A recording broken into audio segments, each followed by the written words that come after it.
So how did Argentina get to this point, and where does it go next? Helping us to get some answers to these questions is John Williamson.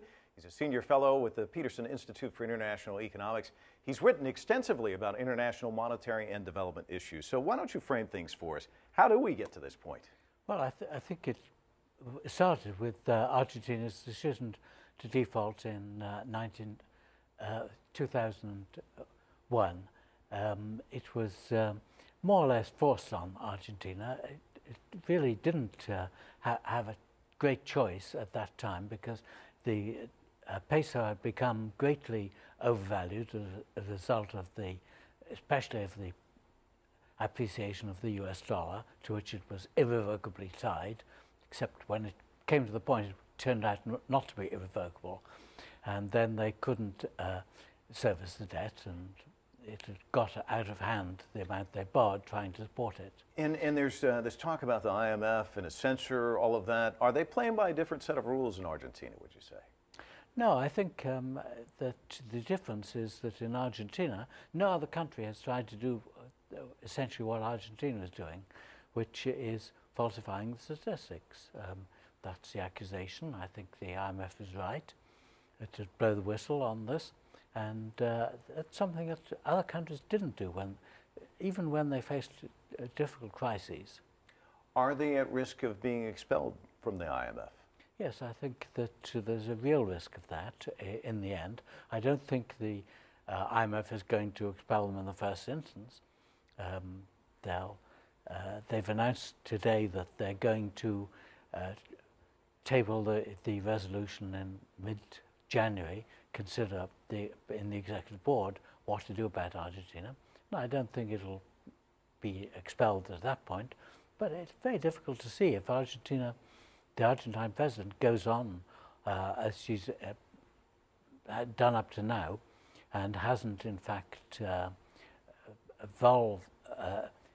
She hasn't given an inch away, and I think in view of that, the chances of the IMF ultimately being forced to expel Argentina are quite good. And talk to us about that, because that seems like an amazing step, and it's not something that happens very often with the IMF. Well, I don't think it's ever happened before. It's unheard of, isn't it? I've not heard of a similar, even Sudan, and it's really the days when it paid no debts whatsoever. It wasn't expelled from the IMF, it was just left in limbo. But if a country is defying the IMF... and that's what you see them doing here. Right, that's what they appear to be doing. How does it get itself out of this mess? Because we heard the economists talking about the slowdown, inflation. Argentina is really kind of racked with a lot of issues at this time. It certainly is.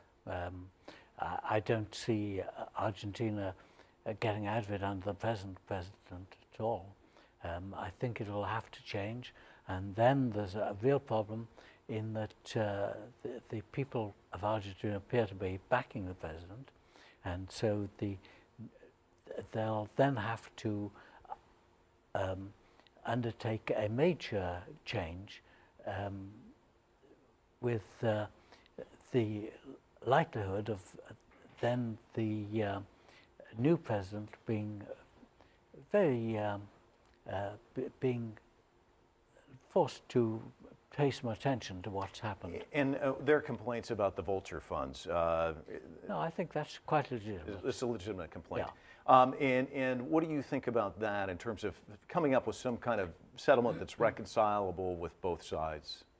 No, I think that one won't have that short of a settlement which involves an international court. And there's no sign at present of the international community going down that route.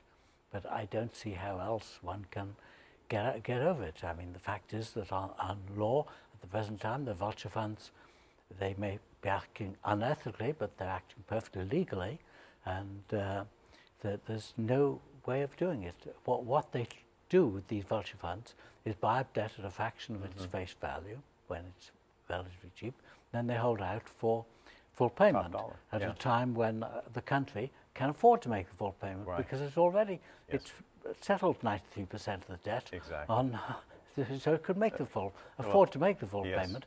The only trouble is that if it does so, then one can't see any future government agreeing to. We've run out of time, but thank you so much, John Williamson. Sure. Thanks for coming Sure. in. Certainly appreciate it.